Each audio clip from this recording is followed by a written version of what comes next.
Guys, welcome back to my channel. Today I'm doing a review on the STIHL MS 193T chainsaw. This chainsaw here is my own personal saw.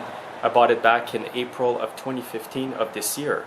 And I still have it in new condition. And the T here stands for top handle.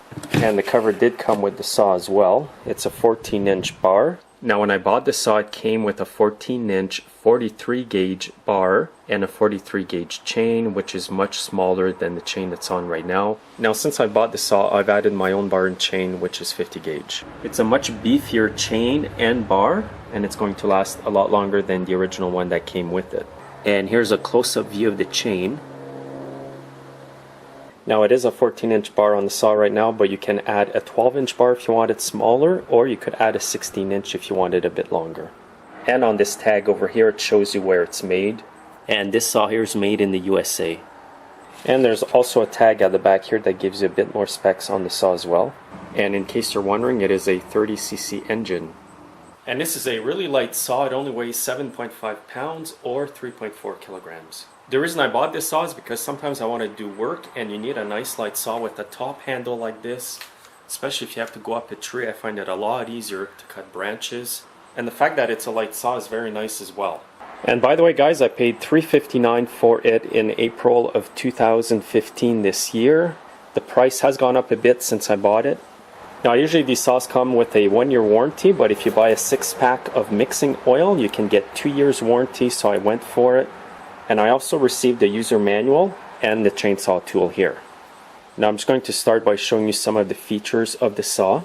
Nowadays it's standard to get a chain brake on every saw you buy.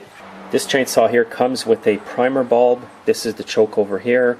The carburetor is located back here. And these are the toolless caps. Now this saw here does not have the elasto start. It's not spring loaded when I start it. That's the way I wanted my saw.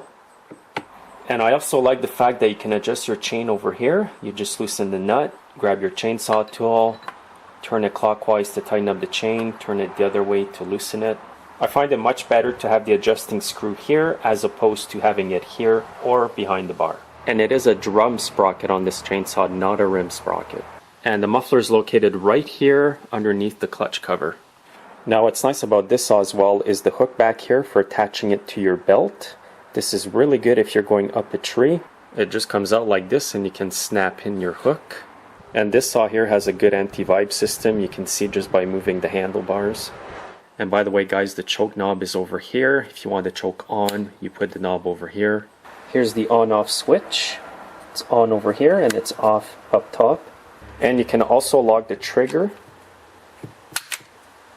I'm just going to take off the air filter cover to show you guys what it looks like here.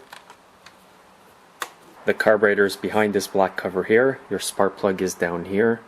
And when you take off the air filter, you can see part of the anti-vibe system or the buffers. Here's one over here. Now for the fuel mixture, you can use 50-to-1. I prefer using 45-to-1 because it's a little bit more oil. And for the braking procedure, what I will do is just basically run it in spurts. I'm not going to go do a full day's work with it right off the bat. And what I mean by that is just spurts of throttle. So I'll be using it for a few minutes, then letting it cool down and so forth. And after a few tanks, it should be good. For the first few tanks of fuel though, I am adding a bit more oil. It's actually going to be 40-to-1. And on the third tank, I'm just going to go back to 45-to-1 fuel oil mixture. Now I haven't really used the saw since I bought it, so what I'm going to do now is start it up and go test it out and show you guys what it can do. Now even though this is a top-handled chainsaw, technically you are supposed to have both hands on it when you do any kind of work. I haven't started it in a few months, so I'm going to use the primer, the choke,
Now I have used one of these saws in the past. They used to be the 192T. They're really hard to come by in good use condition, so I just figured I'm better off to buy a brand new one. This way here I can use it to make videos.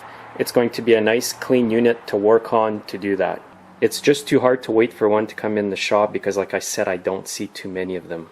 Now if you wanted to buy the bigger professional model of the STIHL top handle chainsaws, you would have to buy the MS201T. It's almost twice the price, but it's got a lot more power and it's built a little tougher for everyday use. And by the way guys, there is a link to all the specs of this chainsaw underneath the video. If I've forgotten to mention anything, you can read it on STIHL's website. And if you own this saw, please comment under the video and let us know how you like it. And I highly recommend that you buy the extra 6-pack of STIHL oil to double your warranty.